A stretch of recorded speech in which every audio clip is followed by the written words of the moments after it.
ಬೋರ್ಗಿ ಗ್ರಾಮದಲ್ಲಿ ಮೊಹಮ್ಮದ್ ಪೈಗಂಬರ್ ಅವರ ಜನ್ಮದಿನವಾದಂಥ ಈದ್ ಮಿಲಾದವನ್ನು ನಾವೆಲ್ಲರೂ ಆಚರಣೆ ಮಾಡ್ತಾಯಿದ್ದೇವೆ. ಈ ಪವಿತ್ರವಾದ ಈದ್ ಮಿಲಾದದ ಈ ಸಂದರ್ಭದಲ್ಲಿ ಮೊಟ್ಟ ಮೊದಲು ನಾನು ಈ ಊರಿನ ಎಲ್ಲ ಜನರಿಗೆ ಮತ್ತು ವಿಶೇಷವಾಗಿ ನಮ್ಮ ಮುಸ್ಲಿಂ ಬಾಂಧವರಿಗೆ ಈದ್ ಮಿಲಾದದ ಶುಭಾಶಯಗಳನ್ನು ಹೇಳಲಿಕ್ಕೆ ಬಯಸ್ತೀನಿ. ಇದೊಂದು ಬಹಳ ವಿಶಿಷ್ಟವಾದ ಕಾರ್ಯಕ್ರಮ. ಇದನ್ನು ಬಹುಶಃ ನಾವು ಕಲ್ಪಿಸಿಕೊಳ್ಳಲಿಕ್ಕೆ ಶಹರಗಳಲ್ಲಿ ಕಲ್ಪಿಸಿಕೊಳ್ಳಲಿಕ್ಕೆ ಸಾಧ್ಯ ಇಲ್ಲ. ಅದು ಇಂಥ ಬೋರ್ಗಿಯಲ್ಲೇ ನೋಡಲಿಕ್ಕೆ ಸಾಧ್ಯ. ಅದರಲ್ಲಿ ಈಗಂತೂ ಹೊರಗಡೆ ವಾತಾವರಣ ಬಹಳ ಕಲುಷಿತ ಆಗ್ಯದ. ಯಾರು ಒಬ್ಬರಿಗೊಬ್ಬರಿಗೂ ನೋಡಿ ಸಂತೋಷ ಪಡುವಂಥ ಕಾಲ ಉಳಿದಿಲ್ಲ. ಇಂಥ ಈ ಕಲುಷಿತವಾದಂಥ ಕಾಲದೊಳಗೆ ನಮ್ಮ ಜಹಾಗೀರದವರಲ್ಲ, ಹೆಸರು ಏನಂದ್ರಿ, ಆಸಿಫ್ ಅವರು ಬಹಳ ದೊಡ್ಡ ಮನಸ್ಸು ಮಾಡಿ ಮತ್ತು ನೀವೆಲ್ಲರೂ ಊರಿನ ಹಿರಿಯರು ಒಂದು ಈ ಕಾರ್ಯಕ್ರಮವನ್ನು ಮಾಡುವ ಮೂಲಕ ಇವತ್ತೇನು ಒಂದು ಕೋಲಾಹಲ ಕೂಡಿರುವಂಥ ಕಲುಷಿತವಾಗಿರುವಂಥ ಸಮಾಜಕ್ಕೆ ದೊಡ್ಡ ಸಂದೇಶವನ್ನು ಕೊಡುವಂಥ ಕೆಲಸವನ್ನು ಮಾಡ್ತಾ ಇದ್ದಾರೆ. ಅದನ್ನು ನನಗೆ ಕರೆಸಿದಿರಿ. ಬಹಳ ಜನ ಯಾರು ಬೇರೆಯವರಾದ್ರೆ ಅವ್ರು ಬರ್ತಾರೋ ಇಲ್ಲೋ ಗೊತ್ತಿರಲಿಲ್ಲ. ಆದರೆ ನಾನು ಬರ್ತೀನಿ. ಯಾಕೆ ಅಂತಂದ್ರೆ ನಾ ಎಲ್ಲಿ ಬೆಳೆದನಿ ಅಂದ್ರೆ ಸಿದ್ದೇಶ್ವರಪ್ಪಗಳು ದೇಹ ಬಿಟ್ಟಾಗ ಬರೇ ಹಿಂದೂಗಳು ಮತ್ತು ಬರೇ ಕೆಲವು ಜನ ಅಷ್ಟೇ ಕಣ್ಣೀರು ಹಾಕ್ತಿರ್ಲಿಲ್ಲ, ಮುಸಲ್ಮಾನರು ಸಹಿತ ಎಷ್ಟೋ ಜನ ಕಣ್ಣೀರು ಹಾಕ್ತಿದ್ರು. ಅದು ಏನು ತೋರಿಸ್ತದ ಅಂದ್ರೆ ಅವರು ಯಾವ ಧರ್ಮವನ್ನು ಜಗತ್ತಿಗೆ ಬೋಧಿಸಿದರು. ಅವರ ಪ್ರವಚನಗಳನ್ನು ಕೇಳಲಿಕ್ಕೆ ಬರೀ ನಾವು ಅಷ್ಟೇ ಇರ್ತಿರಲಿಲ್ಲ, ಮುಸ್ಲಿಂ ಸಮಾಜದವ್ರೂ ಸಹಿತ ಬಹಳಷ್ಟು ಜನ ಇರ್ತಿದ್ರು. ಅವರು ಇಡೀ ತಮ್ಮ ಜೀವನದಲ್ಲಿ, ನಾನಂತೂ ಒಂದು 20-22 ವರ್ಷ ಅವ್ರದ್ದು ಪ್ರವಚನ ಕೇಳೇನಿ, ಒಂದು ಸಲನೂ ಜಾತಿ ಅನ್ನುವಂಥ ಶಬ್ದವನ್ನು ಬಳಸಿಲ್ಲ. ಒಂದು ಸಲನೂ ಸಹಿತ ನಾವು ಏನು ಕಲ್ಪಿಸಿಕೊಂಡೇವಲ್ಲ ಇಂಥ ಧರ್ಮದ ಹೆಸರನ್ನು ಅವರು ಬಳಸಿಲ್ಲ. ಅದನ್ನು ನಾವು ಜೋಪಾಸನೆ ಮಾಡಬೇಕಾಗ್ಯದ. ಆ ಒಂದು ಪದ್ಧತಿಯನ್ನು ನೀವು ನಮ್ಮ ಈ ಬೋರ್ಗಿಯಲ್ಲಿ ಎಲ್ಲರೂ ಇಟ್ಕೊಂಡಿದ್ದೀರಿ. ಬಹಳ ಸಂತೋಷ, ಬಹಳ ಆನಂದ. ಸ್ವಾಮಿ ವಿವೇಕಾನಂದರು ಏನು ಹೇಳಿದಾರೋ ಅಂತಂದ್ರೆ, ಮನುಷ್ಯನಲ್ಲಿ ಎಂಥ ವಿಶಾಲ ಭಾವನೆ ಬರಬೇಕು ಅಂದ್ರೆ ಮತ್ತು ಯಾವಾಗ ನಾವು ವಿಶ್ವದ ಶಾಂತಿಯನ್ನು ಕಾಣಲಿಕ್ಕೆ ಸಾಧ್ಯ ಆದಂದ್ರೆ ಮಂದಿರಗಳಿಗೆ ಯಾವುದೇ ಸಂಕೋಚ ಇಲ್ಲದ ಒಬ್ಬ ಮುಸಲ್ಮಾನನು ಹೋಗಲಿಕ್ಕೆ ತಯಾರಿರಬೇಕು ಮತ್ತು ಮಸೀದಿಗೆ ಯಾವುದೇ ಸಂಕೋಚ ಇರಲಾರ್ದ ಒಬ್ಬ ಹಿಂದೂನು ಹೋಗಲಿಕ್ಕೆ ಸಾಧ್ಯ ಇರಬೇಕು. ಯಾವಾಗ ಈ ಭಾವನೆ ಮನುಷ್ಯರಲ್ಲಿ ಬರ್ತದ ಅವಾಗ ನಾವು ವಿಶ್ವ ಶಾಂತಿಯನ್ನು ಕಾಣಲಿಕ್ಕೆ ಸಾಧ್ಯ ಅದ. ನೋಡ್ರಿ, ಯೋಚನೆ ಮಾಡೋಣ. ನಾವು ಈ ಭೂಮಿಗೆ ಬಂದೀವಲ್ಲ, ಹುಟ್ಟಿದೀವಲ್ಲ, ಅವಾಗ ಏನ್ರಿ ನಮಗೆ ಯಾವುದರ ಧರ್ಮ ಇತ್ತೇನು? ನಾನು ಮುಸ್ಲಿಂ ಆಗಿನೂ ಹುಟ್ಟಿಲ್ಲ, ನಾನು ಹಿಂದೂ ಆಗಿನೂ ಹುಟ್ಟಿಲ್ಲ. ನನಗೆ ಅವಾಗ ಉರ್ದುನೂ ಬರ್ತಿರ್ಲಿಲ್ಲ, ಸಂಸ್ಕೃತ ಬರ್ತಿರ್ಲಿಲ್ಲ. ನನಗೆ ಅವಾಗ ಅಲ್ಲಾನೂ ಗೊತ್ತಿರಲಿಲ್ಲ, ಶಿವಾನೂ ಗೊತ್ತಿರಲಿಲ್ಲ. ಆನಂತರ ನಮಗೆಲ್ಲರೂ ಕಲಿಸಿದರು, ನೀನು ಶಿವ ಅನ್ನಂತ ಹೇಳಿ ನನಗೆ ಕಲಿಸಿದರು. ಮತ್ತಾರಿಗೋ ಕೆಲವರಿಗೆ ನೀನು ಅಲ್ಲ ಅಂತ ಹೇಳಿದರು, ಅವ ಅಲ್ಲ ಅಂತ ಕಲಿತ, ನಾನು ಶಿವ ಅಂತ ಕಲಿತೆ. ಇನ್ನು ಮತ್ತೆ ಕೊನೆಗೆ ನಾವು ಜೀವನವನ್ನು ಮುಗಿಸ್ತಿರ್ತೀವಲ್ಲ, ಅವಾಗೂ ನೀವು ಯಾವ ಉಳಿದಿಲ್ಲ. ಯಾವಾಗೆಲ್ಲ ವಯಸ್ಸಾಗಿ ಹೋಗಿರ್ತದ ಅವಾಗ ಅಲ್ಲಾನು ನೆನಪಿರೋದಿಲ್ಲ, ಶಿವಾನು ನೆನಪಿರೋದಿಲ್ಲ. ಅಂದರೆ ಇವು ಎಲ್ಲನೂ ಮಧ್ಯದಾಗನೇ ಬಂದ್ರೂ ಮಧ್ಯದಾಗನೇ ಹೋಗ್ತಾವ. ಇದ್ರ ನಾವು ಬಿಡಬಾರ್ದಂತಲ್ಲ. ಎಷ್ಟು ದಿವಸ ನಾವು ಇರ್ತೀವಿ ಅಷ್ಟು ದಿವಸ ನಮಗೆ ಯಾವುದು ಹಿಡಿಸ್ತದ ಅದನ್ನು ನಾವು ಇಟ್ಟುಕೊಳ್ಳೋಣ ಮತ್ತು ಬೇರೆದನ್ನು ನಿಂದನೆ ಮಾಡೋದನ್ನು ಬಿಡೋಣ. ಇದು ವಿಶ್ವಧರ್ಮದ ಸಾರ. ವಿಶ್ವಧರ್ಮದ ಸಾರ ಇದು ನೋಡ್ರಿ. ಈಗಿನ ಮನುಷ್ಯ ಆಸಿಫ್ ಅವರು ಯೋಚನೆ ಮಾಡೋಣ, ಹೊರಗಡೆ ಹೆಂಗೆ ಕಲುಷಿತ ಆಗೈತಿ ವಾತಾವರಣ ಅಂದ್ರೆ ಬಣ್ಣಕ್ಕಾಗಿ ಜಗಳ ಮಾಡ್ತಾರೆ. ನಮಗೆ ಹಸಿರು ಬಣ್ಣ ಹಿಡಿಸ್ತದಂತ ಕೆಲವರು, ಇನ್ನು ಕೆಲವರು ನಮಗೆ ಕೆಂಪು ಬಣ್ಣ ಹಿಡಿಸ್ತದ, ಕೇಸರಿ ಹಿಡಿಸ್ತದಂತ ಅವ್ರು ಕೆಲವರು. ಬರೀ ಬಣ್ಣಕ್ಕಾಗಿ ಜಗಳಾಡಕತ್ಯಾರ. ಆದರೆ ಯಾರ ಹಸಿರು ಬಣ್ಣನೇ ನಮಗೆ ಬೇಕು, ಉಳಿದದ್ದು ಯಾವುದೂ ಇರಬಾರ್ದು ಅಂತಾರಲ್ಲ, ಅವ್ರ ಮೈಯಾಗನ ಕೆಂಪು ರಕ್ತ ಹರಿಯಾಕತ್ತೈತಿ. ಯಾರು ನಮಗೆ ಬರೀ ಕೆಂಪು ಒಂದೇ ಬೇಕು, ಕೇಸರಿ ಒಂದೇ ಬೇಕು, ಹಸಿರು ನಮಗೇನು ಸಂಬಂಧ ಇಲ್ಲ ಅಂತಾರಲ್ಲ, ಅವರು ಹೊಂಟ್ರ ತರಕಾರಿ ತಿನ್ನೋದು ಹಸಿರು ಅದ. ಮತ್ತು ನಾವು ಯಾಕೆ ಬಣ್ಣಕ್ಕಾಗಿ ಜಗಳಾಡಬೇಕು? ಯಾಕೆ ನಾವು ಹೋರಾಟ ಮಾಡಬೇಕು ಹೇಳ್ರಿ ನೋಡೋಣ. ಇವುಗಳನ್ನೆಲ್ಲ ನಾವು ಇತ್ತಿತ್ತಲಾಗಿ ಪ್ರಾರಂಭ ಮಾಡಿದೆವು. 5ನೇ ಶತಮಾನದಲ್ಲಿ ಪೈಗಂಬರರು ಇಸ್ಲಾಮನ್ನು ಪ್ರಾರಂಭ ಮಾಡಿದರು. ಅದಕ್ಕಿಂತ 1000 ವರ್ಷದ ಹಿಂದೆ ಬುದ್ಧ, ಮಹಾವೀರರು ಅವರು ಒಂದು ವಿಚಾರವನ್ನು ಕೊಟ್ಟರು. ಅವರಿಗಿಂತ 1000 ವರ್ಷ ಹಿಂದೆ ಋಷಿಗಳು ಅವರೊಂದು ವಿಚಾರವನ್ನು ಹೇಳಿದರು. ಅವರಿಗೆ ಯಾವ್ಯಾವುದು ಸಾಧ್ಯ ಆಗ್ತದ ಅವುಗಳನ್ನೆಲ್ಲ ಹೇಳಿದ್ದಾರೆ. ನಾವು ಅಥವಾ ನಮಗೆ ಹಿಡಿಸ್ತಂದ್ರೆ ಪಾಲಿಸೋದು.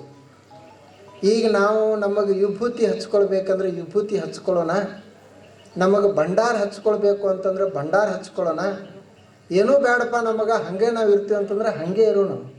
ಆದರೆ ಹಚ್ಕೊಂಡು ಯಾರು ಹಚ್ಕೊಂಡಿಲ್ಲಲ್ಲ ಅವ್ರ ಜೋಡಿ ಜಗಳ ತೆಗೆದು ಬೇಡ. ಇದೇ ನಂದು ಶ್ರೇಷ್ಠ ಐತಿ ಅಂತ ಹೋರಾಟ ಮಾಡೋದು ಬೇಡ. ಇವೆಲ್ಲ ಏನು ಇದ್ರ ಮೇಲೇ ಧರ್ಮ ಅದ ಏನು? ಧರ್ಮ ಅಂದರೆ ಬರೀ ಇವಷ್ಟೇ ಏನು ಮೇಲೇನು ಲಾಂಛನ ಅಷ್ಟೇ ಧರ್ಮ ಏನು? ಧರ್ಮ ಅಂದ್ರೆ ಪ್ರೇಮ, ಧರ್ಮ ಅಂದ್ರೆ ಸೇವಾ, ಧರ್ಮ ಅಂದ್ರೆ ತ್ಯಾಗ. ನೋಡ್ರಿ, ಅವರು ನಮ್ಮ ಸಾನೆ ಗುರುಜಿ ಅವ್ರು ಏನು ಹೇಳಿದಾರ, ಖರಾತೋ ಏಕಚಿ ಧರ್ಮ. ನಾನು ಪೂರ್ತಿ ಹಾಡಲಿಲ್ಲ ಅದನ್ನು. ಖರಾತೋ ಏಕಚಿ ಧರ್ಮ, ನಿಜವಾದ ಧರ್ಮ ಅಂದ್ರೆ ಜಗಾಲ ಪ್ರೇಮ ಅರ್ಪಾವ. ಜಗತ್ತಿಗೆ ನಾವು ಪ್ರೇಮವನ್ನು ಅರ್ಪಿಸುವುದೇ ನಿಜವಾದಂಥ ಧರ್ಮ. ಯಾವ ಧರ್ಮ ಹೊಡಿ ಅಂತ ಹೇಳ್ತದ, ಯಾವ ಧರ್ಮ ಇನ್ನೊಬ್ಬರನ್ನ ದ್ವೇಷಿಸಂತ ಹೇಳ್ತದ, ಅದು ಸುಳ್ಳು ಧರ್ಮ, ಅದು ನಿಜವಾದಂಥ ಧರ್ಮ ಅಲ್ಲ ಅಂತ ಸಾನೆ ಗುರುಜಿಯವರು ಹೇಳ್ಯಾರ. ಅದನ್ನು ಎಲ್ಲರೂ ಪ್ರಾರ್ಥನೆ ಮಾಡ್ತಾರೆ. ನೋಡ್ರಿ ಅವ್ರದ್ದು ಹೇಗಿರಬೇಕು. ಆದ್ದರಿಂದ ಇವತ್ತು ನೀವೆಲ್ಲರೂ ಒಂದು ಒಳ್ಳೆಯ ಉಪಕ್ರಮವನ್ನು ಊರಿನಲ್ಲಿ ಹಾಕ್ಕೊಂಡ್ರಿ. ಮೊದಲಿನವರೆಲ್ಲರೂ ಹಿಂಗೆ ಇದ್ರು ಹಿರಿಯರು. ನಮ್ಮ ಇವರು ಸರ್ ಹೇಳ್ತಿದ್ರಲ್ಲ, ಇದೊಂದು ಐತಿಹಾಸಿಕ ಕಾರ್ಯಕ್ರಮ ಈಗಂತ ಹೇಳಿ. ಈಗಲ್ಲ, ಹಿಂದಿನ ಹಿರಿಯರು ಏನು ಎಲ್ಲರೂ ಇದ್ರಲ್ಲ ಅವರೆಲ್ಲರೂ ಕೂಡ್ಕೊಂಡೇ ಇದ್ದರು. ಈಗೇನು ನಾವು ಬಂದೇವಲ್ಲ, ನಾವು ಏನೇನೋ ತಿಳ್ಕೊಂಡು ಹೊಡೆದಾಡಕ್ಕೆ ಶುರು ಮಾಡಿದ್ವಿ. ಇದು ಆಗಬಾರ್ದಂತಲೇ ಹಿಂಗೆ ಮೇಲಿಂದ ಮೇಲೆ ಕಾರ್ಯಕ್ರಮ ಮಾಡಬೇಕಂತ ಜಹಾಗೀರ್ದಾರ್ ಅವರು ಕಾರ್ಯಕ್ರಮವನ್ನು ಮಾಡಿದ್ದಾರೆ. ಇವತ್ತು ಅವರು ನಾವೆಲ್ಲರೂ ಅಂತೀವಲ್ಲ, ಮುಸ್ಲಿಮರೆಲ್ಲರೂ ಗೋ ರಕ್ಷಣೆಗೆ ವಿರೋಧದಾರ, ಗೋ ಹತ್ಯೆಯನ್ನು ಅವರು ಮಾಡ್ತಾರ ಅಂತ ಹೇಳ್ತೀವಲ್ಲ, ಇದನ್ನು ರೆಕಾರ್ಡಿಂಗ್ ಮಾಡಿ ಎಲ್ಲರಿಗೆ ಕಳಿಸ್ತಾರೆ. ಇವರು ಗೋ ರಕ್ಷಣೆಗಾಗಿ ಗೋಶಾಲೆಗಾಗಿ ಆಸಿಫ್ ಇನಾಮ್ದಾರ್ ಅವರು 11,000 ರೂಪಾಯಿ ಬಹುಮಾನ ಕಾಣಿಕೆಯನ್ನು ಕೊಟ್ಟಾರೆ. ನೋಡ್ರಿ ಅವ್ರು ಹೇಗಿರಬೇಕು. ಅದಕ್ಕೆ ನಾನು ಈ ಕಾರ್ಯಕ್ರಮದ ಮೂಲಕ ಮುಸ್ಲಿಂ ಎಲ್ಲ ಬಾಂಧವರಿಗೆ, ಹಿಂದೂಗಳನ್ನು ಸಹಿತ ನಾವು ತಿಳ್ಕೊಳ್ಬಹುದು, ಮುಸ್ಲಿಂ ಸಮಾಜದ ಎಲ್ಲ ಬಾಂಧವರು ನಮ್ಮ ಭಾರತೀಯ ಜೀವನ, ನಮ್ಮೆಲ್ಲರ ಜೀವನ ಅತ್ಯಂತ ಆದರ್ಶಮಯವಾಗಬೇಕಾಗಿತ್ತು. ಅಂದರೆ ನಾವು ಯಾರನ್ನೂ ಔರಂಗಜೇಬನನ್ನು, ಅಫಜಲ್ ಖಾನ್ನನ್ನು ಆದರ್ಶ ಇಟ್ಕೊಳ್ಳೋದು ಬೇಡ, ಅಬ್ದುಲ್ ಕಲಾಂನನ್ನು ಆದರ್ಶವಾಗಿ ಇಟ್ಟುಕೊಳ್ಳೋದು. ನಾವು ಔರಂಗಜೇಬನನ್ನು, ಅಫಜಲ್ ಖಾನನ್ನು ಆದರ್ಶ ಇಟ್ಟುಕೊಂಡ್ವಿ ಅಂದರೆ ಭಾರತದ ವೈರಿಗಳಾಗ್ತೀವಿ ಮತ್ತು ಇನ್ನೊಬ್ಬರಿಗೆ ವೈರಿಗಳಾಗ್ತೀವಿ, ಶತ್ರುಗಳಾಗ್ತೀವಿ. ಆದರೆ ಅಬ್ದುಲ್ ಕಲಾಂರನ್ನು ಆದರ್ಶ ಇಟ್ಟುಕೊಂಡ್ವಿ ಅಂದರೆ ಭಾರತ ರತ್ನ ಆಗ್ತೀವಿ. ನಾವು ಬಿಸ್ಮಿಲ್ಲಾ ಖಾನ್ರ ಆದರ್ಶವನ್ನು ಇಟ್ಕೊಳ್ಬೇಕು. ಬಿಸ್ಮಿಲ್ಲಾ ಖಾನ್ರು ಶಹನಾಯಿ ಬಾರಿಸ್ಲಿಕ್ಕೆ ಶುರು ಮಾಡಿದ್ರು ಅಂದರೆ ವಿಶ್ವನಾಥ್, ಕಾಶಿ ವಿಶ್ವನಾಥಿಗೆ ಸಹಿತ ಸಂತೋಷ ಆಗಬೇಕು. ಆ ಶಹನಾಯಿ ಇರಲಾರ್ದಂಥ ಮಂಗಲ ಕಾರ್ಯಕ್ರಮಗಳನ್ನೇ ನಡೀತಿರಲಿಲ್ಲ. ಅಂಥ ಶಹನಾಯಿ ನುಡಿಸುವಂಥ ಒಬ್ಬ ಮನುಷ್ಯ ಆತ ಮುಸ್ಲಿಂ ಆಗಿದ್ದ. ಆ ಶಹನಾಯಿ ಮುಖಾಂತರ ಬ್ರಹ್ಮ ಮುರಾರಿ ಅಂತ ಬಾರಿಸ್ತಿದ್ದ. ಆ ಶಹನಾಯಿ ಮೂಲಕ ಶಿವೋಹಂ ಅಂತ ನುಡಿಸ್ತಿದ್ದ ಆತ. ಕಾಶಿ ವಿಶ್ವನಾಥನನ್ನು ಪ್ರಸನ್ನಗೊಳಿಸ್ತಿದ್ದ. ನೋಡ್ರಿ ಹೇಗಿರ್ಬೇಕು. ಸಂಗೀತಕ್ಕೆ ಯಾವುದೇ ಮುಸ್ಲಿಂ ಹಿಂದೂ ಅಂತ ಸಂಬಂಧ ಇಲ್ಲ, ಜ್ಞಾನಕ್ಕೆ ಯಾವುದೇ ಹಿಂದೂ ಮುಸ್ಲಿಂ ಅಂತ ಸಂಬಂಧ ಇಲ್ಲ. ಮತ್ತು ನಾವು ಯಾಕೆ ಹೋರಾಟ ಮಾಡಬೇಕು? ನೋಡ್ರಿ, ಈಗ ಒಬ್ಬರು ಅಜೀಮ್ ಪ್ರೇಮ್ಜಿ ಅಂತದಾರ, ಅವರು ಮುಸ್ಲಿಮ್ರು ಅದಾರ. ಆದರೆ ಆ ಮನುಷ್ಯ ಹೆಚ್ಚು ದಾನ ಮಾಡುವವರಲ್ಲಿ ಈಗ ಮೊದಲನೇ ಅವ ಒಬ್ಬದಾನ. ಎಲ್ಲ ಸ್ಕೂಲ್ಗಳಿಗೆ ಬಡ ಮಕ್ಕಳಿಗೆ ವಿದ್ಯಾಭ್ಯಾಸಕ್ಕಾಗಿ ಕಂಪ್ಯೂಟರ್ಗಳನ್ನು ಕೊಡ್ತಾರೆ. ಬಡ ಮಕ್ಕಳಿಗೆ ಆರೋಗ್ಯ ಸುಧಾರಿಸಲಿ ಅಂತ ಪೌಷ್ಟಿಕ ಆಹಾರವನ್ನು ಒದಗಿಸುವಂಥ ಕಾರ್ಯ ಮಾಡ್ತಾ ಇದ್ದಾರೆ. ಆ ವ್ಯಕ್ತಿ ಯಾರದಾರ ಅಂದ್ರೆ ಮುಸ್ಲಿಂ ಅದಾರ. ನಾವು ಯಾರೇ ಅಬ್ದುಲ್ ಕಲಾಮರನ್ನು ನಿಂದಿಸಲಿಕ್ಕೆ, ತಿರಸ್ಕರಿಸಲಿಕ್ಕೆ ಸಾಧ್ಯ ಅದೇನು? ಬಿಸ್ಮಿಲ್ಲಾ ಖಾನ್ರಂಥ ಶಹನಾಯಿ ವಾದಕರನ್ನು, ಜಾಕೀರ್ ಹುಸೇನ್ರಂಥ ತಬಲಾ ವಾದಕರನ್ನು ನಾವು ತಿರಸ್ಕಾರ ಮಾಡಲಿಕ್ಕೆ ಸಾಧ್ಯ ಅದೇನು?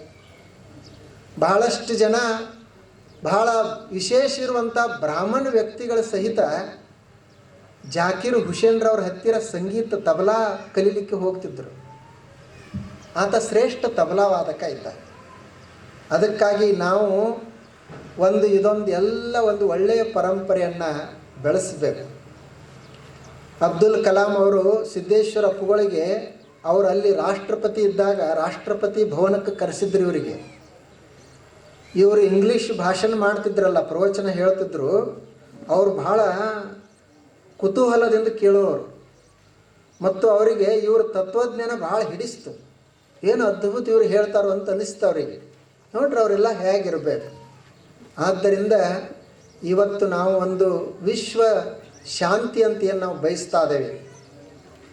ಆ ಶಾಂತಿ ಬರಬೇಕಾಗಿತ್ತು ಅಂದರೆ ಸ್ವಲ್ಪ ಹೀಗೆಲ್ಲ ಕಾರ್ಯಕ್ರಮಗಳನ್ನು ಮಾಡಬೇಕು. ಸ್ವಾಮಿ ವಿವೇಕಾನಂದರ ಒಂದು ಗ್ರಂಥವನ್ನು ನಾವು ಓದ್ತಾ ಇದ್ದೀವಿ. ಅದರೊಳಗೆ ಒಂದು ವಿಶ್ವ ಧರ್ಮ ಅಂತ ಒಂದು ಅಧ್ಯಾಯ ಅದ ಅವ್ರದ್ದು. ಆ ವಿಶ್ವ ಧರ್ಮದ ಅಧ್ಯಾಯದೊಳಗೆ ಏನೊಂದು ಪರಿಕಲ್ಪನೆ ಕೊಟ್ಟಾರು ಅಂದ್ರೆ, ಅವ್ರು ಹೇಳ್ತಾರೆ, ನೀನು ಧರ್ಮವಂತನಾಗಬೇಕಾಗಿತ್ತು ಅಂದ್ರೆ ಹಿಂದೆ ಏನು ಹೇಳ್ಯಾರ ಅದನ್ನಷ್ಟೇ ಮಾಡಕ್ಕೆ ಹೋಗಬೇಡ. ಈಗ ಹಿಂದಿನವ್ರು ಏನು ಹೇಳ್ಯಾರಲ್ಲ ಅದನ್ನು ನೀನು ಈಗ ಸ್ವಲ್ಪ ವಿಚಾರ ಮಾಡಲಿಕ್ಕೆ ಶುರು ಮಾಡು. ಈಗ ಅದು ಅವಶ್ಯಕತೆ ಐತೋ ಇಲ್ಲೋ ಅಂತ ಯೋಚಿಸು. ಹಿಂದಿನವ್ರು ಏನು ಹೇಳಿದಾರ, ಒಂದೊಂದು ಸಲ ಹಿಂದೂಗಳಲ್ಲಿನೂ ಎಷ್ಟೋ ದೋಷಗಳದಾವ, ಇಸ್ಲಾಂ ಧರ್ಮದಲ್ಲಿನೂ ಎಷ್ಟೋ ಬೇಡವಾದಂಥ ಅಂಶಗಳು ಇರಬಹುದು. ಅವರು ವಿವೇಕಾನಂದರು ಏನು ಉದಾಹರಣೆ ಕೊಟ್ಟಾರು ಅಂದರೆ, ಕುರಾನಿನಲ್ಲಿ, ನಾ ಕುರಾನ್ ಓದಿಲ್ಲ, ಇವರು ಹೇಳಿದ್ದೀಗ ಕೇಳಿದೆ. ಅವರು ವಿವೇಕಾನಂದರು ಕೊಟ್ಟಾರ, ಕುರಾನಿನಲ್ಲಿ ಯಾವ ವ್ಯಕ್ತಿ ಇಸ್ಲಾಂ ಇರುವುದಿಲ್ಲ, ಇಸ್ಲಾಮವನ್ನು ಸ್ವೀಕರಿಸುವುದಿಲ್ಲ, ಅವನನ್ನು ಮುಗಿಸ್ಬೇಕು ಅಂತ ಹೇಳ್ಯಾರ ಅಂತ ಕುರಾನ್ ಹೇಳ್ತದಂತ ಹೇಳ್ತಾರೆ. ಆದರೆ ಈಗ ವಿವೇಕಾನಂದರು ಹೇಳ್ತಾರೆ, ನೀವು ಒಂದು ವೇಳೆ ಇದನ್ನು ಪಾಲಿಸಿದ್ರಿ ಅಂದರೆ ನೀವು ಖರೆ ಮುಸಲ್ಮಾನರಾಗುವುದಿಲ್ಲ. ಈಗಿನ ಪರಿಸ್ಥಿತಿಗೆ ಅನುಗುಣವಾಗಿ ಆಲೋಚನೆಯನ್ನು ಮಾಡಿರಿ. ನಿಮ್ಮ ಹಿಂದೂ ಧರ್ಮದಲ್ಲಿನೂ ಒಂದು ವೇಳೆ ಇನ್ನೊಂದು ಧರ್ಮವನ್ನು ದೋಷಿಸುವಂತ ಹೇಳಿದ್ರಂದ್ರೆ ಈಗ ಅದು ಅವಶ್ಯಕತೆ ಐತೋ ಇಲ್ಲೋ ಅಂತ ಯೋಚನೆ ಮಾಡಿರಿ. ನಿಮ್ಮ ಧರ್ಮ ಯುಕ್ತಿ ಮೇಲೆ ನಿಲ್ಲಬೇಕು, ಗ್ರಂಥದ ಮೇಲಲ್ಲ.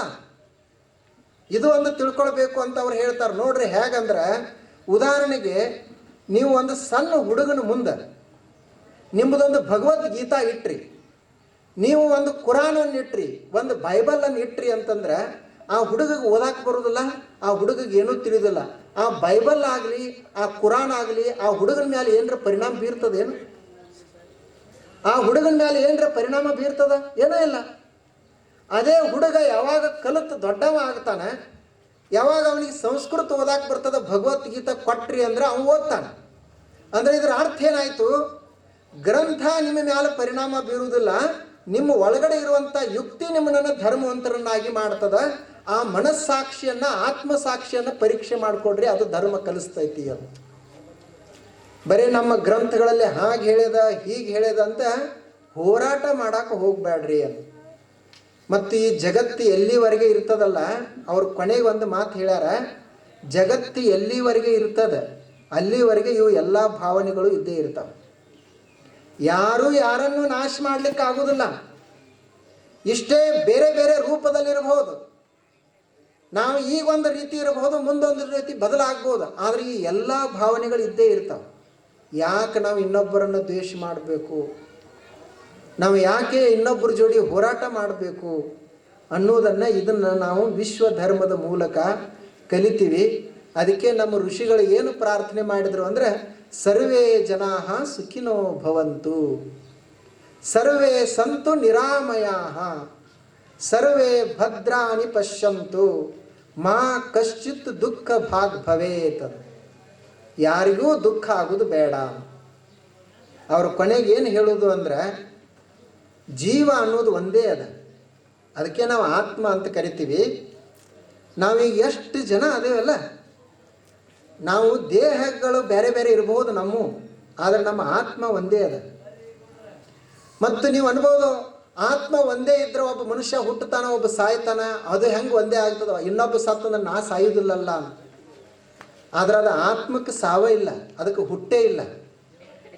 ಇನ್ನು ನಾ ಇನ್ನೊಬ್ಬರಿಗೆ ಯಾರಿಗಾರ ಕೆಟ್ಟದ್ದನ್ನು ಮಾಡಿದೆ ಅಂದ್ರೆ, ನಾನು ನಿಮಗೆ ಬೈದೆ ಅಂದ್ರೆ ಅದು ನನ್ನನ್ನೇ ನಾನು ಬೈಕೊಂಡಂಗೆ, ನಾನು ನಿಮ್ಮಿಂದ ಕಸ್ಕೊಂಡೆ ಅಂದ್ರೆ ನನ್ನಿಂದ ನಾನು ಕಸ್ಕೊಂಡಂಗೆ ಅಂತ ಇದು ನಮ್ಮ ಧರ್ಮ ಕಲಿಸುವುದು. ನಾವು ಇನ್ನೊಬ್ಬರಿಗೆ ತೊಂದರೆ ಕೊಟ್ಟಿವಿ ಅಂದರೆ ಅದು ತೊಂದರೆ ಇನ್ನೊಬ್ಬರಿಗೆ ಅಲ್ಲ, ನನಗೆ. ಯಾಕೆ ಇರೋ ಒಬ್ಬನೇ, ನಿಮ್ಮಲ್ಲಿರುವವನು ನಾನೇ, ನನ್ನಲ್ಲಿರುವವರು ನೀವೇ. ಎಲ್ಲ ಸತ್ಯ ಇರುವುದು ಒಂದೇ, ಕೊನೆಗೆ ಸತ್ಯ. ಆ ಒಂದು ಆತ್ಮ ವಸ್ತುನೇ ಎಲ್ಲರ ಮಧ್ಯದಾಗ ಇರಬೇಕಾದ್ರೆ ನಾವು ಯಾಕೆ ಹೋರಾಟ ಮಾಡಬೇಕು ಅಂತ ಹೇಳಿದ್ದಾರೆ. ಇವತ್ತು ನೀವೆಲ್ಲ ಅದನ್ನೇ ಒಂದು ಆಧಾರವಾಗಿ ಇಟ್ಟುಕೊಂಡು ಮೊಹಮ್ಮದ್ ಪೈಗಂಬರ್ ಅವರ 1500ನೆಯ ಜಯಂತಿಯನ್ನು ಇಲ್ಲಿ ಒಂದು ಸಣ್ಣ ಊರಿನಲ್ಲಿ ನೀವೆಲ್ಲ ಮಾಡಿದಿರಿ. ಬಹಳ ಸಂತೋಷ. ನೀವು ಮೊಹಮ್ಮದ್ ಪೈಗಂಬರ್ ಜಯಂತಿಗೆ ನೀವು ಎಲ್ಲರೂ ಬಂದರಿ. ಹಾಗೇ ಉಳಿದು ಯಾವುದೇ ಜಯಂತಿ ಇರಲಿ, ಬಸವಣ್ಣವ್ರದ್ದಿರಲಿ, ಬಾಬಾ ಸಾಹೇಬ್ ಅಂಬೇಡ್ಕರ್ ಅವ್ರದ್ದು ಇರಲಿ, ಛತ್ರಪತಿ ಶಿವಾಜಿ ಮಹಾರಾಜರದ್ದು ಇರಲಿ, ನಾವು ಮತ್ತೆ ಎಲ್ಲರೂ ಕೂಡುವುದು ಊರಂದ್ರೆ ಒಂದಿರಬೇಕು. ಹೀಗೆ ಊರುಗಳೆಲ್ಲ ಒಂದಾದು ಅಂದರೆ ಅವಾಗ ದೇಶ ಒಂದಾಗ್ತದೆ. ದೇಶ ಒಂದಾಯಿತು ಅಂದರೆ ನಾವು ಶ್ರೀಮಂತರಾಗ್ತೀವಿ. ನಮ್ಮಲ್ಲೇ ವಾದ ವಿವಾದ ಇತ್ತು ಅಂತಂದರೆ ನಾವು ಬಡವರಾಗ್ತೀವಿ. ಬಡವರಾಗಿ ಕಷ್ಟಪಡಬೇಕಾಗ್ತದೆ. ಅದಕ್ಕಾಗಿ ಈ ಊರಿನಲ್ಲಿ ಅಂಥವು ಯಾವ ತಕರಾರು ನೀವು ಮಾಡಿಲ್ಲ, ಮಾಡೋದೂ ಇಲ್ಲ. ಇಂಥ ಒಂದು ಪರಂಪರೆಯನ್ನು ಮೊದಲಿನಿಂದಲೂ ಇಟ್ಟುಕೊಂಡು ಬಂದಿದ್ದೀರಿ. ಬಹಳ ಸಂತೋಷ. ನಾವು ಎಲ್ಲರನ್ನ ಪ್ರೀತಿಸುವಂಥವರು ನಾವೆಲ್ಲ ಆಗೋಣ. ಈ ಮುಸ್ಲಿಂ ಬಾಂಧವರು ನೋಡ್ರಿ, ಅವರೆಲ್ಲ ಎಷ್ಟು ಉದಾರ ಮನಸ್ಸನ್ನು ಇಟ್ಟುಕೊಂಡು ನಿಮ್ಮನ್ನೆಲ್ಲ ಆಮಂತ್ರಿಸಿ ನಿಮಗೆಲ್ಲರಿಗೂ ಇವತ್ತು ಪ್ರಸಾದದ ವ್ಯವಸ್ಥೆಯನ್ನು ಮಾಡಿ ಇಂಥದ್ದೊಂದು ಕಾರ್ಯಕ್ರಮ ನೀವೆಲ್ಲರೂ ಕೂಡಿ ಮಾಡಿರಿ. ಬಹಳ ಸಂತೋಷ ಆಯಿತು. ಈ ಎರಡೂ ಊರಿನ ಗ್ರಾಮ ಪಂಚಾಯತಿ ಅಧ್ಯಕ್ಷರು ನಮ್ಮ ಸಿದ್ದಪ್ಪಗೌಡರು, ಶಿವರಾಜ ಮತ್ತು ನಮ್ಮ ಆಸಿಫ್ ಇನಾಮ್ದಾರ್ ಅವರು, ನೀವೆಲ್ಲರೂ ಕೂಡಿ ಇದೇನು ಕಾರ್ಯಕ್ರಮ ಮಾಡಿರಿ, ನಿಮಗೆಲ್ಲರಿಗೂ ನಾನು ಅಭಿನಂದನೆಯನ್ನು ಸಲ್ಲಿಸ್ತೀನಿ. ಅವರು ಹೊರಗಿನವ್ರು ಯಾರ್ಯಾರು ಜೋರಾಗಿ ಮಾತಾಡ್ತಾರೆ, ಜೋರಾಗಿ ಹೇಳ್ತಾರೆ, ಅವರು ಹಿಂದೂಗಳೇ ಇರಲಿ ಮುಸ್ಲಿಮರೇ ಇರಲಿ, ಅವ್ರನ್ನೇನು ಭಾಳ ತಲೆ ಹಾಕೊಳಕ್ಕೆ ಹೋಗ್ಬೇಡ್ರಿ. ಅವರು ಯಾರೂ ಇಲ್ಲಂತ ಮಾತಾಡ್ತಾರೆ. ಅವರು ಮುಸ್ಲಿಮರು ಎದುರುಗಡೆ ನಿಂತುಕೊಂಡು ಹಿಂದೂಗಳನ್ನು ಬೈತಾರೆ. ಅವ್ರಿಗೆ ಹೇಳಬೇಕು, ನೀವು ಹಿಂದೂಗಳ ಮುಂದೆ ನಿಂತು ಇವ ಮಾತಾಡ್ರಿ ಅಂತ ಅವ್ರಿಗೆ ಹೇಳೋದು. ಇನ್ನು ಹಿಂದೂಗಳ ಮುಂದೆ ನಿಂತು ಮುಸಲ್ಮಾನರನ್ನ ಬೈತಿರ್ತಾರೆ. ಅವ್ರಿಗೆ ಏನು ಹೇಳೋದು ಅಂದರೆ, ನಮ್ಮ ಮುಂದೆ ಬೈಯಕ್ಕೆ ಹೋಗ್ಬೇಡ್ರಿ, ಅವ್ರ ಮುಂದೆ ನಿಂತು ಹೋಗಿ ಬೈರಿ ಅಂತ. ಯಾರು ಬೈಸ್ಕೊಳ್ತಾರೆ ಈಗ? ಯಾಕೆ ಈ ಮನುಷ್ಯ ತಲೆಯಾಗ ಹಾಕೊಂಡಾನೋ ಇಷ್ಟೆಲ್ಲ? ನಮ್ಮಲ್ಲೇ ನಮ್ಮ ಶರೀರದಾಗನೇ ಎಷ್ಟೋ ಭೇದ ಅದ. ಜಗತ್ತಿನಾಗ ಒಂದ್ರಂಗೆ ಒಂದು ವಸ್ತು ಇರಂಗಿಲ್ಲ. ಇನ್ನು ಎಲ್ಲರೂ ಒಂದೇ ರೀತಿ ಆಗಲಿ ಅಂದರೆ ಹೆಂಗೆ ಆಗ್ತದೆ ಹೇಳ್ರಿ ನೋಡೋಣ. ಇದಕ್ಕಾಗಿಯೇ ಎಷ್ಟು ಹೋರಾಟ ಮಾಡ್ತಾನೆ ಮನುಷ್ಯ, ಎಷ್ಟು ಯುದ್ಧಗಳನ್ನು ಮಾಡ್ತಾನೆ. ಅದನ್ನು ನಾವು ಯಾರೂ ಮಾಡೋದು ಬೇಡ. ಅವರು ರಾಮಕೃಷ್ಣ ಪರಮಹಂಸರು ಹೇಳ್ತಿದ್ದರು, ನಾನು ಎಲ್ಲ ಧರ್ಮಗಳನ್ನು ಯಾವ ಧರ್ಮದಲ್ಲಿ ಸತ್ವ ಐತಿ ಅಂಥೇಳಿ ಪರೀಕ್ಷೆ ಮಾಡಬೇಕಂತ ಹೇಳಿ ಎಲ್ಲ ಪ್ರಾರ್ಥನೆಗಳನ್ನು ಸ್ವಲ್ಪ ಸ್ವಲ್ಪ ದಿವಸ ಮಾಡ್ತಿದ್ದೆ ಅಂತ. ಕ್ರೈಸ್ತನ ಪ್ರಾರ್ಥನೆಯನ್ನು, ಕ್ರಿಶ್ಚಿಯನ್ರ ಪ್ರಾರ್ಥನೆಯನ್ನು ಮಾಡ್ತಿದ್ದೆ, ಇಸ್ಲಾಮರ ಪ್ರಾರ್ಥನೆಯನ್ನು ಮಾಡ್ತಿದ್ದೆ, ಹಿಂದೂಗಳ ಪ್ರಾರ್ಥನೆಯನ್ನು, ದೇವತೆಗಳ ಪ್ರಾರ್ಥನೆಯನ್ನು ಮಾಡ್ತಿದ್ದೆ. ಯಾವ ಪ್ರಾರ್ಥನೆ ಸೂಕ್ತವಾಗ್ತೈತಿ, ಯಾವ ಪ್ರಾರ್ಥನೆಯಿಂದ ದೇವತಾ ಸಾಧ್ಯ ಅದ ಅಂತ ಹೇಳಿ ನೋಡ್ತಿದ್ದೆ ಅಂತ. ಹಾಗೆ ಮನುಷ್ಯ ನಾವು ಒಂದು ಪ್ರಯೋಗವನ್ನು ಮಾಡಬೇಕು. ಅಂಥ ಒಂದು ಹಾರ್ದಿಕ ಭಾವನೆ ನಮ್ಮೆಲ್ಲರಲ್ಲಿ ಬರಬೇಕು. ಹಾಗೆ ನಿಮ್ಮೆಲ್ಲರಲ್ಲಿ ಐತಿ ಅಂಥೇಳಿ ನಾನು ಭಾವಿಸ್ತೀನಿ. ಇವತ್ತು ಈದ್ ಮಿಲಾದ ಇದನ್ನು ನೀವೇನು ಪ್ರತಿ ವರ್ಷ ಮಾಡ್ತೀರಿ, ಪ್ರತಿ ವರ್ಷ ನಾವು ಇದಕ್ಕಿಂತಲೂ ಹೆಚ್ಚು ವಿಜೃಂಭಣೆಯಿಂದ ಮಾಡೋಣ. ಮತ್ತು ಉಳಿದಂತೆ ಎಲ್ಲ ಸಮಾಜವನ್ನು ಗೌರವಿಸುವಂಥವ್ರನ್ನೂ ಮಾಡಬೇಕು. ಭಗವಾನ್ ಬುದ್ಧ ಏನು ಹೇಳ್ತಾರೋ ಅಂತಂದ್ರೆ, ಅವರು ದೇವರನ್ನು ಒಪ್ಪುತ್ತಿರಲಿಲ್ಲ ಮತ್ತು ಆತ್ಮವನ್ನು ಒಪ್ಪುತ್ತಿರಲಿಲ್ಲ. ಅವ್ರು ಏನು ಹೇಳ್ತಾರೋ ಅಂದ್ರೆ, ಯಾವುದು ನಿಮ್ಮ ಕಣ್ಣಿಗೆ ಕಾಣುವುದಿಲ್ಲ ಅದನ್ನು ನಂಬಿ ಏನು ಪ್ರಯೋಜನ, ನಂಬ್ರಿ ಅಥವಾ ಬಿಡ್ರಿ. ಈಗ ನಿಮ್ಮ ಎದುರುಗಡೆ ಇರುವಂಥ ಮನುಷ್ಯನಿಗೆ ತೊಂದರೆ ಮಾಡೋಕ್ಕೆ ಹೋಗಬೇಡ್ರಿ ಅದು. ಈಗ ನಿಮ್ಮ ಎದುರುಗಡೆ ಹಸಿದಿರುವಂಥ ಮನುಷ್ಯನಿಗೆ ಒಂದು ತುತ್ತು ಅನ್ನ ಕೊಡ್ರಿ, ದುಃಖದಲ್ಲಿರುವಂಥ ಮನುಷ್ಯನಿಗೆ ಕಣ್ಣೀರ ಒರೆಸ್ರಿ. ಇದೇ ಧರ್ಮ, ಇದೇ ನೀವು ಮಾಡಬೇಕಾಗಿರುವಂಥ ಸಾಧನೆ. ಇದನ್ನು ಮಾಡದೆ ಇನ್ನು ಯಾವುದು ಕಣ್ಣಿಗೆ ಕಾಣುವುದಿಲ್ಲ ಅದು ಮಾಡ್ತೀನಿ ಅಂತಂದ್ರೆ ಅದರಿಂದ ಏನು ಉಪಯೋಗ ಅಂತ ಬುದ್ಧ ಹೇಳುವುದು. ಅದಕ್ಕಾಗಿ ನಮ್ಮಲ್ಲಿ ಮೊದಲ ಅಂಥದ್ದೊಂದು ಪರಂಪರೆ ಇತ್ತು. ಈಗ ನೋಡ್ರಿ, ಗೋವಿಂದ ಭಟ್ರು ಅವರ ಶಿಷ್ಯ ಯಾರೇ? ಶಿಶ್ನಾಳ ಶರೀಫರು. ಗೋವಿಂದ ಭಟ್ರು ಅವರು ಬ್ರಾಹ್ಮಣರು, ಶಿಶ್ನಾಳ ಶರೀಫರು ಮುಸ್ಲಿಮರು. ಈಗ ನಾವು ಅವ್ರ ಶರೀಫರ ಹಾಡುಗಳನ್ನು ಕೇಳದೇ ಇರೋರು ಯಾರದೇವಿ? ಅವ್ರಿಗೆ ಯಾರ್ಯಾರು ಮುಸ್ಲಿಮ್ ಅಂತಂದಾರೆ ಏನು? ಕಬೀರದಾಸರು ಮುಸ್ಲಿಮ್, ಆದರೆ ಅವರು ಗುರುಗಳ ರಮಾನಂದರು ಬ್ರಾಹ್ಮಣರು. ಅವರು ದೀಕ್ಷಾ ಸಹಿತ ಇವನಿಗೆ ಕೊಡ್ಲಿಕ್ಕೆ ತಯಾರಿರಲಿಲ್ಲ. ಆದರೆ ಈ ಕಬೀರದಾಸರಲ್ಲಿ ಎಂಥ ಶ್ರದ್ಧೆ ಇತ್ತು ನೋಡ್ರಿ.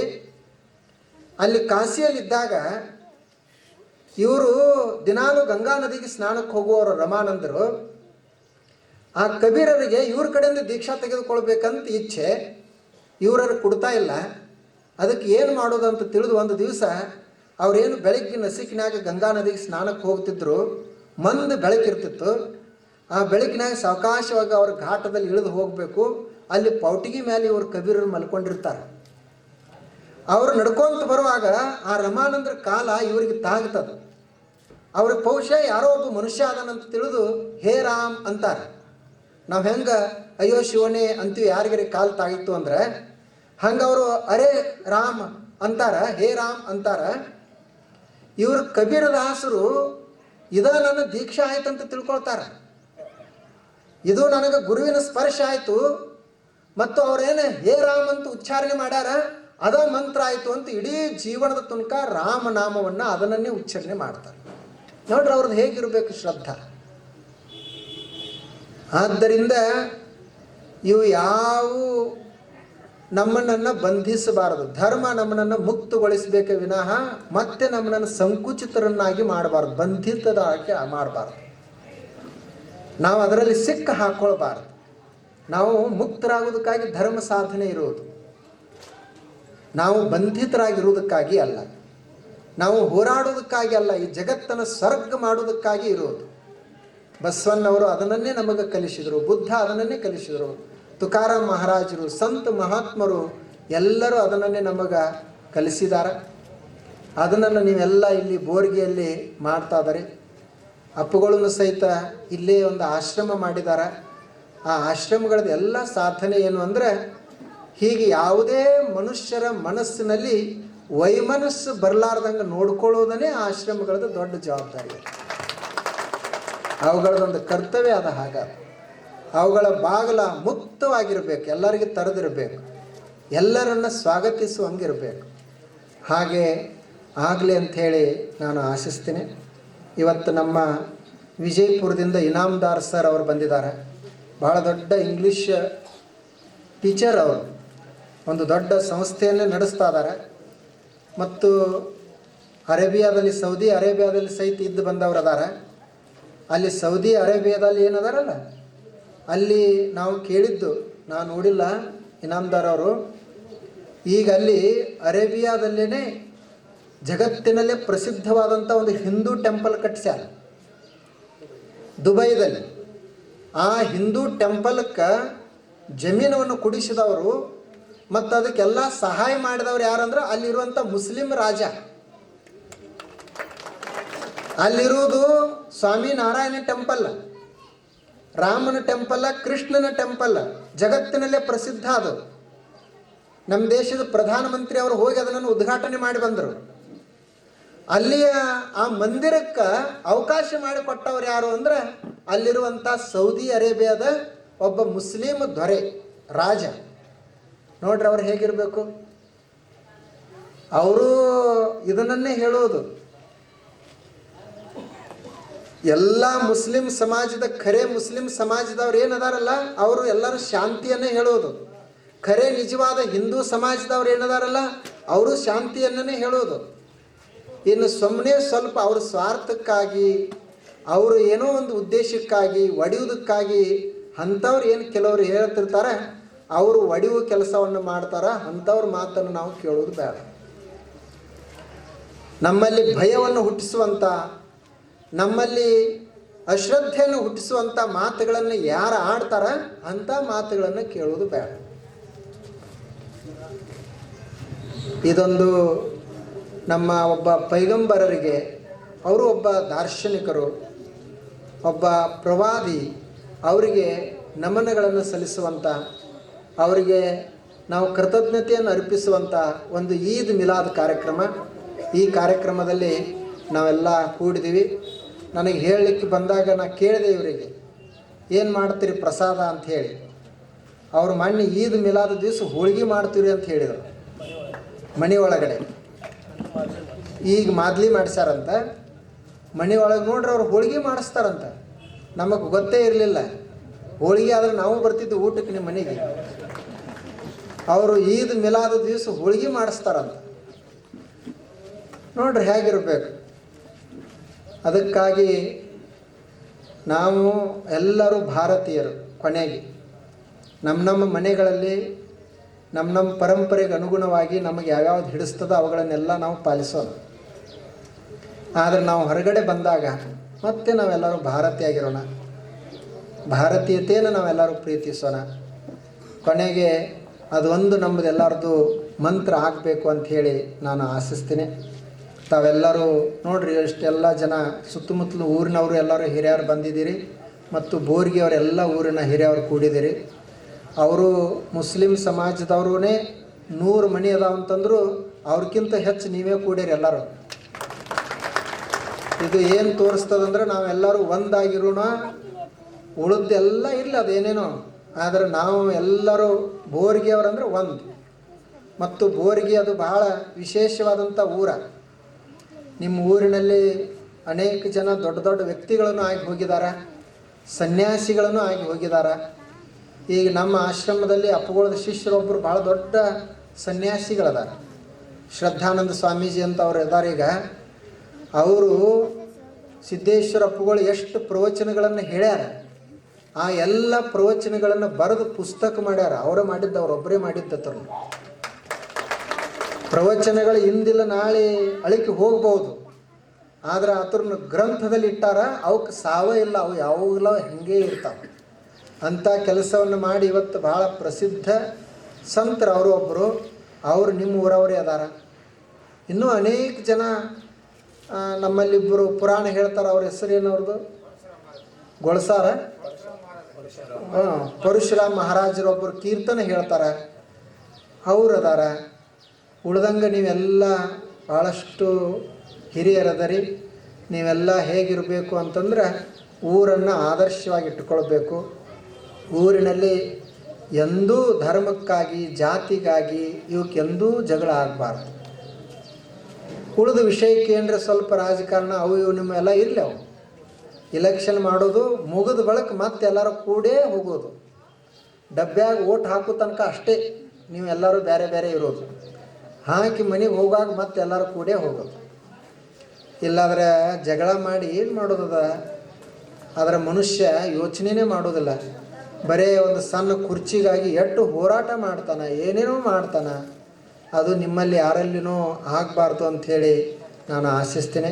ಮತ್ತೊಮ್ಮೆ ನಮ್ಮ ಎಲ್ಲ ಈ ಊರಿನ ಇಬ್ಬರೂ ಗ್ರಾಮ ಪಂಚಾಯಿತಿಯ ಅಧ್ಯಕ್ಷರಿಗೆ, ಸರ್ಪಂಚರಿಗೆ, ಅವರು ಸಹಿತ ಬಹಳಷ್ಟು ಸಾತ್ವಿಕರದಾರ. ಎಲ್ಲ ಕಾರ್ಯಕ್ರಮಗಳಲ್ಲಿ ಮುಂದಾಗಿ ಓಡಾಡಿ ಮಾಡ್ತಾರೆ. ಅವರು ಉಳಿದಂತೆ ಎಲ್ಲ ಹಿರಿಯರು. ಇವರು ನಮ್ಮ ಸಂಚಾಲನೆ ಮಾಡೋರು ಯಾರು? ಬಾಬಾ ನಗರದವ್ರು. ನೋಡ್ರಿ ಅವರು ಎಷ್ಟು ಚಂದ ಮಾಡ್ತಾರೆ, ಭಾಳ ಚಲೋ ಅದಾರ. ಅವಳು ಉಳಿದಂತೆ ಎಲ್ಲ ಹೊನ್ನಮೋರೆ ಅವರು, ಉಳಿದವ್ರೆಲ್ಲರೂ. ನಮ್ಮದು ಹೆಂಗೈತಿ ಅಂದ್ರೆ ನಮ್ಮ ಆಶ್ರಮದ ಎಲ್ಲ ಕೆಲಸ ಅವಸರಲೆ ಮಾಡೋ ಧಾವಲ್ ಸಾಬನೇ. ಒಂದು ಏನರ ಗಾಡಿ ತೊಗೊಂಡು ಬಾ ಅಂತಂದ್ರೆ ಅವ್ನು ಗಾಡಿ ಥರ ಅವನೇ ನೋಡ್ರಿ. ಅದು ನಾವು ಎಂದೂ ಅವನಿಗೆ ಕೇಳಿಲ್ಲ, ನೀ ಧಾವಲ್ ಅದದೇವೋ ಮತ್ತೇನದದೇವೋ ಅಂತ ಹೇಳಿ. ಕೇಳುವಂಥ ಅವಶ್ಯಕತೆನೇ ಇಲ್ಲ. ಎದಕ್ಕೆ ಕೇಳ್ಬೇಕು? ನಮಗೆ ಬೇಕಾಗಿದ್ದು ಬರೀ ಗಾಡಿ. ಆದ್ದರಿಂದ ನಾವೆಲ್ಲರೂ ಕೂಡಿರೋಣ, ಆನಂದದಿಂದಿರೋಣ, ಸಂತೋಷದಿಂದಿರೋಣ. ಯಾರಿಗೆ ಏನರ ತೊಂದರೆ ಆಗಿರ್ತದೆ ಇನ್ನೂ ಆ ತೊಂದರೆಗಳಿಗೆ ನಾವು ಸ್ಪಂದನೆ ಮಾಡೋಣ. ಕಷ್ಟದಲ್ಲಿರುವಂಥ ವ್ಯಕ್ತಿಗಳಿಗೆ ಸಹಾಯವನ್ನು ಮಾಡೋಣ. ಅದೇ ನಿಜವಾದಂಥ ಧರ್ಮ ಅಂತ ಹೇಳ್ತಾ, ಬಸವಣ್ಣವರು ಇವನಾರವ ಎಂದೆನಿಸದೆ ಇವ ನಮ್ಮವ ಅಂತ ಅನಿಸ್ಬೇಕು. ಅದು ಅವರು ಯಾರನ್ನೂ ನೋಡಲಿಲ್ಲ. ಸೂಳೆ, ಊರಾಗಿರುವಂಥ ಸೂಳೆಗೆ ಆಕೆಗೆ ಒಳ್ಳೆಯ ಉಪದೇಶವನ್ನು ಮಾಡಿ ಆಕೆಯನ್ನು ಶರಣರು ಮಾಡಿದರು. ಆಕೆ ದೊಡ್ಡ ಶರಣಲಾಗಿ ಹೋದಳು. ಸೂಳೆಯ ಸಂಕವ್ವ ಅಂತ ಆಕೆ ಶರಣಾದಳು. ಎಷ್ಟು ಜನ ಹಿಂದುಳಿದಂಥವ್ರು ಏನು ನಾವು ಕರಿತೀವಿ, ಅಲ್ಲೇನಿಲ್ಲ, ಎಲ್ಲರಿಗೂ ಕೊಟ್ಟರು. ಪಾಪ ಅವರೆಲ್ಲ ನೋಡ್ರಿ, ಅವ್ರ ಮೇಲೆ ಎಷ್ಟು ನಂಬಿಕೆ ಇಟ್ಟರು ಬಸವಣ್ಣವ್ರ ಮೇಲೆ. ಅವ ಬರೀ ಇವರಿಗೆ ಶರಣಾರ್ಥಿ ಅಂತಂದ್ರೆ ನಮ್ಮ ಯಾರವರು ಹರಳಯ್ಯ ಅವರು ಬಸವಣ್ಣವರು ನಮಗೆ ಶರಣಾರ್ಥಿ ಅಂತ ಹೇಳ್ಯಾರ ಬಾ ಅಂತ ಹೇಳಿ ಅದಕ್ಕಿನ್ನು ಋಣ ಹೆಂಗೆ ಮುಟ್ಟಿಸ್ಬೇಕಂತ ತಿಳ್ಕೊಂಡು ಪಾಪ ತಂದೊಂದು ಕಾಲಿಂದ ಚರ್ಮ ತೆಗೆದು ಅದರದ್ದು ಚಪ್ಪಲ್ ಮಾಡಿ ಚಪ್ಪಲ್ ತಲೆ ಮೇಲೆ ಇಟ್ಟುಕೊಂಡು ಬಸವಣ್ಣವ್ರಿಗೆ ಕೊಡ್ಬೇಕಂತ ಅವ ಹೋದ. ನೋಡ್ರಿ ಅವ್ರದ್ದೆಲ್ಲ ಹೆಂಗಿರಬೇಕು. ಅವ್ರದ್ದು ಅಂಥವ್ರದ್ದು ಹೆಸರು ಉಳೀತು. ಅವರಲ್ಲಿ ಯಾವ ಭೇದನೂ ಇರಲಿಲ್ಲ. ಮನುಷ್ಯ ಬಹಳ ಮುಖ್ಯ. ಮನುಷ್ಯ ನಾವು ಈಗೆಲ್ಲರೂ ಹೇಳ್ತಾರಲ್ಲ, ಕೊನೆಗೆ ಇದನ್ನೊಂದು ಮಾತು ಹೇಳಿ ಮುಗಿಸಿಬಿಡ್ತೀನಿ. ಈಗೆಲ್ಲ ಈ ಪೇಪರ್ದಾಗ ಟಿ ವಿಯಾಗ ಹೇಳ್ತಾರಲ್ಲ, ನಾನು ಮುಂದಿನ ಜನ್ಮದಾಗ ಹಿಂದೂ ಆಗಿ ಹುಟ್ಟುತ್ತೀನಿ, ನಾನು ಮುಂದಿನ ಜನ್ಮದಾಗ ಮುಸಲ್ಮಾನ ಆಗಿ ಹುಟ್ಟುತ್ತೀನಿ ಅಂತ ಹೇಳ್ತಾರಲ್ಲ. ಅವ್ರಿಗೆ ಗೊತ್ತದ ಏನಂತಂದ್ರೆ ನಮ್ಮದು ಹುಟ್ಟುವುದು ನಮ್ಮ ಕೈಯಾಗಿಲ್ಲ ಅಂತ ಗೊತ್ತೈತೆ ಅಂತ ತಿಳಿದು ಹಂಗೆ ಹೇಳ್ತಾರ. ಈಗ ನಾವು ಹುಟ್ಟೇವಿ. ಈಗ ನಾನು ಅವ್ರಿಗೆ ಹೇಳೋದು, ನೀವು ಮುಂದಿನ ಜನ್ಮದಾಗ ಏನಾಗ್ತೀರಿ ಅದನ್ನು ಹೇಳಕ್ಕೆ ಹೋಗ್ಬೇಡ್ರಿ. ನಮ್ಮದೆಲ್ಲ ಧರ್ಮ ಶಾಸ್ತ್ರ ಎಲ್ಲ ಮಹಾತ್ಮರು ಏನು ಹೇಳೋದು ಅಂದರೆ, ನೀನು ಮುಸ್ಲಿಂ ಆದರೂ ಚಿಂತಿಲ್ಲ, ಆಗದಿದ್ದರೂ ಚಿಂತಿಲ್ಲ, ನೀನು ಹಿಂದೂವರೇ ಆಗದೇ ಇರು. ಆದರೆ ನಾವೆಲ್ಲರೂ ಮಾನವರಾಗಿ ಬದುಕಬೇಕಾಗೈತಿ, ವಿಶ್ವ ಮಾನವರಾಗಿ ಬದುಕಬೇಕಾಗ್ಯದ. ಯಾವಾಗ ಮೊಹಮ್ಮದ್ ಪೈಗಂಬರರಿಗೆ ಮತ್ತು ಬಸವಣ್ಣವರಿಗೆ, ಬುದ್ಧನಿಗೆ, ಯೇಸು ಕ್ರಿಸ್ತನಿಗೆ, ರಾಮ ಕೃಷ್ಣರಿಗೆ, ಇವರಿಗೆಲ್ಲರಿಗೂ ಸಂತೋಷ ಯಾವಾಗ ಆಗ್ತೈತಿ ಅಂದ್ರೆ ನಾವು ಅವರ ಅನುಯಾಯಿಗಳಾದಾಗಲ್ಲ, ನಾವು ಕರೆ ಮನುಷ್ಯರಾಗಿ ಬಾಳಿದಾಗ ಅವ್ರಿಗೆ ಸಂತೋಷ ಆಗುತ್ತೆ.